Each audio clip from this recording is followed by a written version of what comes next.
All of the objects that you see here in this exhibition come from the Middle East department of the British Museum. This exhibition has been part of the international touring exhibition program of the museum, and I've been very happy to be able to bring it to Toronto. So this exhibition, which is about the history of ancient Mesopotamia, has previously been in Melbourne and Hong Kong and has now come to Toronto. It shows about 175 objects from the British Museum, which have been chosen from the heartland of Mesopotamia, by which I mean the region which today is Iraq. The objects highlight specific episodes in part of the long history of Mesopotamia, from about 3,300 BC to about 539 BC, the end of the Mesopotamian rule before the beginning of the Persian Empire. But there are also some modern artworks and other pieces in the exhibition that help to explain the stories that we want to tell.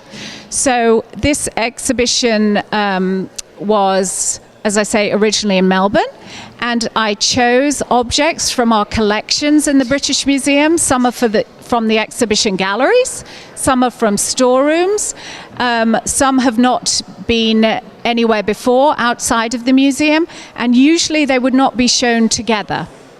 To create specific themes and highlights in three main sections: Sumer, Assyria and Babylon. And each of these two regions and the city of Babylon are highlighted at the time of their greatest success.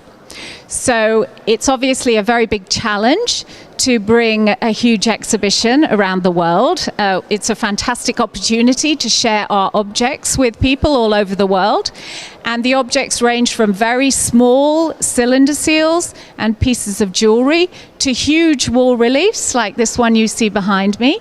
And so we have to carefully pack them and transport them in crates and bring them on freight planes, and I work with a specialist team of 5 other people from the British Museum, including a conservator and the head of our heavy object handling team in the British Museum, to install the exhibition.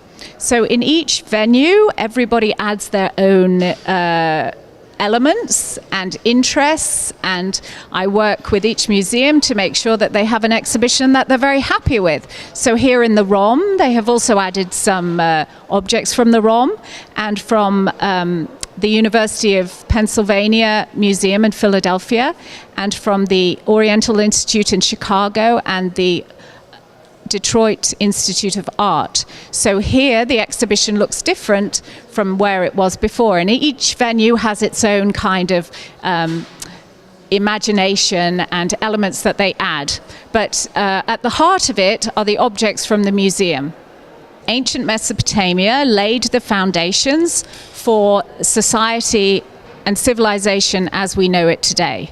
Before the decipherment of the script that they used for writing in Mesopotamia, which is called cuneiform, it was generally thought that Western civilization was a result of the classical world, the Greeks and the Romans. But now, with more and more research, we can trace back many aspects of our world today to ancient Mesopotamia. So thousands of years ago in Mesopotamia there was civilization, by which I mean they lived in cities, they had job specialization, there were organized administrative, legal, political and religious institutions, and they had writing.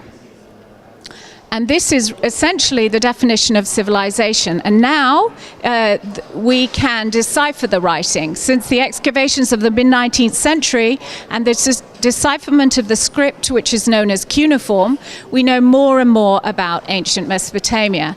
And it's the earliest known writing in the world. And so what I usually say is that Mesopotamia, therefore, is at the beginning of the written history of our world.